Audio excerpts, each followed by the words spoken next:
In their tongue, he's Dovahkiin, Dragonborn.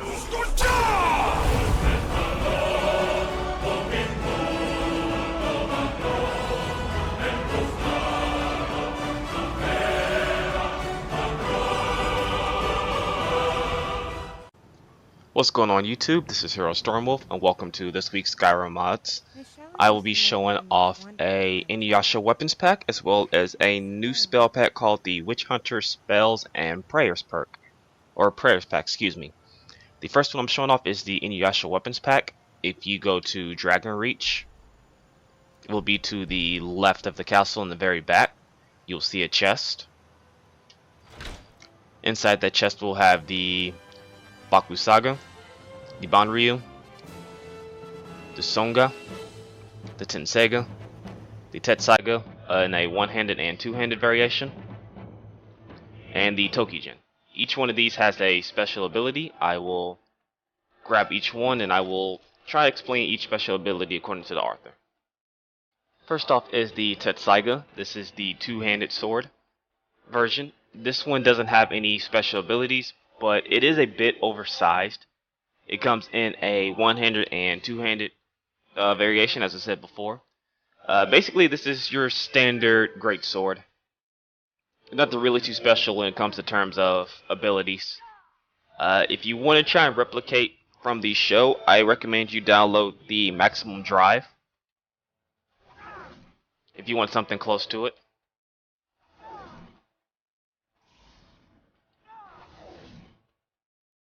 So I recommend you download the Maximum Drive to at least get some variation of the sword, so you can pretend, I suppose, that you have the power itself, since it doesn't have any power within the sword.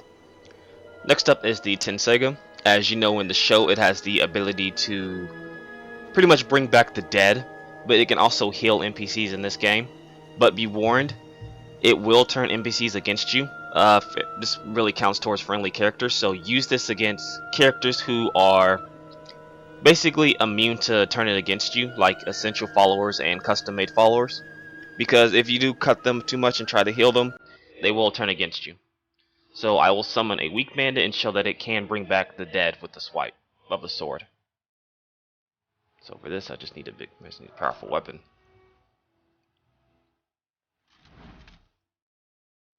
I'll summon a quick bandit. Now ain't this a surprise? There we go. And I will pull out the Tenseiga. And as you see, it brings them back to life.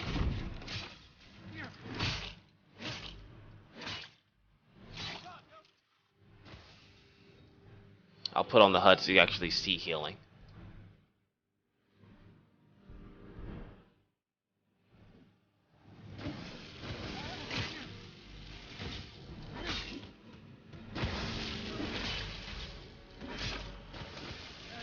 As you can see, when I cut it, I actually did heal the bandit.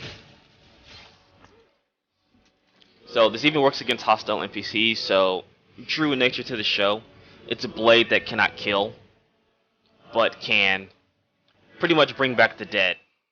Next up is the Tokijin. Now there's nothing really special about this sword, it's just pretty powerful in terms of one-handed sword, so it can do pretty good amount of damage. As you can see, the base damage is 92 compared to other one-handed swords.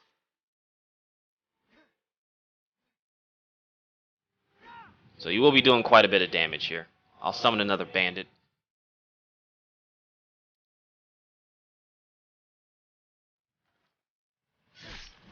And as you can see, it pretty much one-hit killed whoever this was. That was not a bandit, but regardless, it's a pretty powerful sword, and in most cases, it will kill in one hit, so be aware of that. Now, the next sword I'm going to be talking about is the Songa, and I'm probably pronouncing that wrong. It has a similar effect to the Tenseiga, where it can bring back the dead, but when you bring back the dead, it will take control of their body and fight for you. Now, you can only control one body at a time, and this can also kill NPCs, usually in one hit. So if you want to take out a strong enemy, you can strike them with the sword and then take over their bodies, like I did here with the not companion, but with the enemy I just killed a while ago.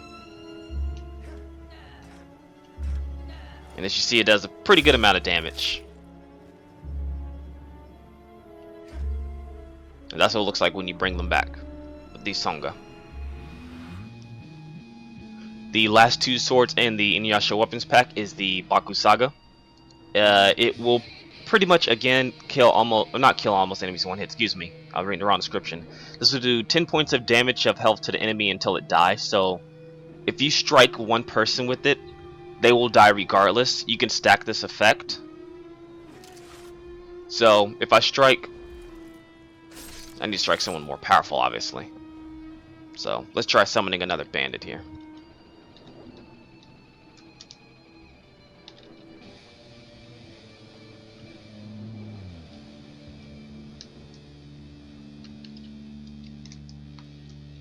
Oop.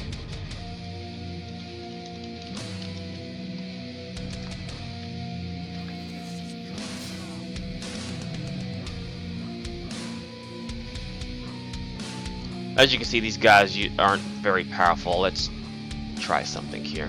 We'll put the difficulty up for just this demonstration purposes. Put it on legendary. And we'll see if this gives them a little bit more health so they don't die so quickly.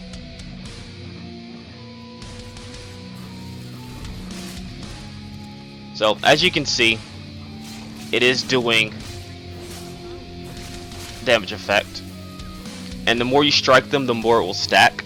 I'm not sure of the limit to which you can stack the effect of the sword, but needless to say, it is a pretty strong sword that can do quite a bit of damage over time. So this is really good for boss enemies. You can use this to weaken them with a couple of strikes, switch weapons, and then either let the effect finish them off, or you can beat them down while the effect's going off. So something very good that I would recommend.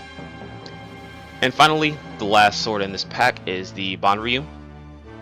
It is a heavy two-handed sword that has the power of fire into it. So basically, is a large two-handed great sword with fire imbued into it. So we'll summon our bandit here, and you can see the fire effects.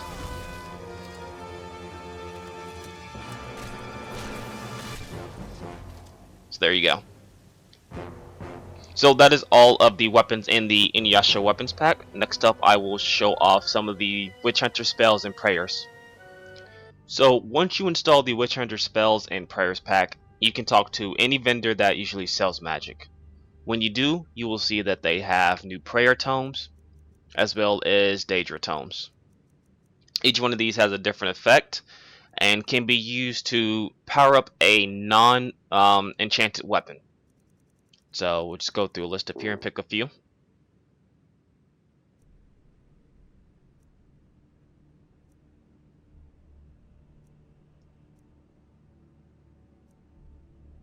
Or some of these do. They actually have different effects, just so this is different from what the author said.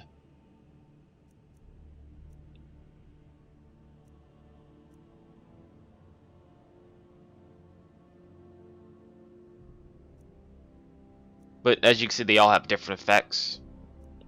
Some reflect physical damage, become invisible, force the undead to flee, damage your one-handed weapons, conjuration spells cost 20%. So these are pretty much buffs to yourself. It really doesn't matter if you pick Daedra or player tomes, or excuse me, Daedra or prayer tomes. They have different effects. They really don't change anything much within the game of Skyrim in terms of alignment or anything like that, since it's not in the game. Though, which would be interesting, but that's a story for another day. So we'll just pick a few here, just to show off a couple.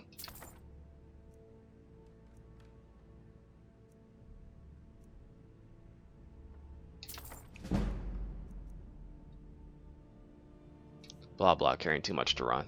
That's not important right now. So we have the prayer to Moloch Blah, or Baal, excuse me, Shigogorath, and where's the last one? I believe it was a prayer. There it is. You know, if you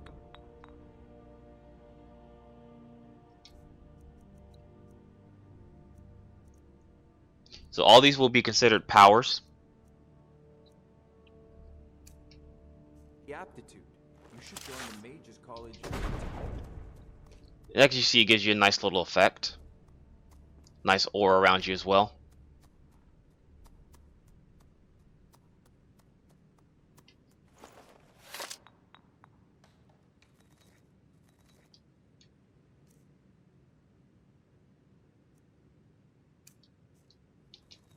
This one is increases speechcraft, so that way you can barter better and maybe get more information out of people.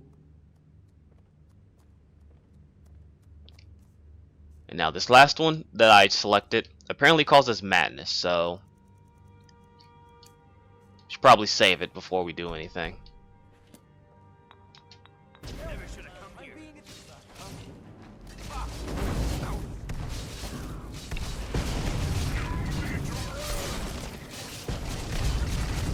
So there you go. That one essentially works to its desire.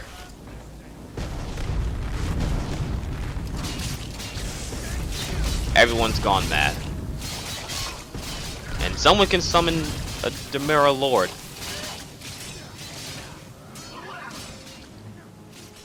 So that's gonna do it for this week in Skyrim mods. I actually didn't expect that last one to work so well.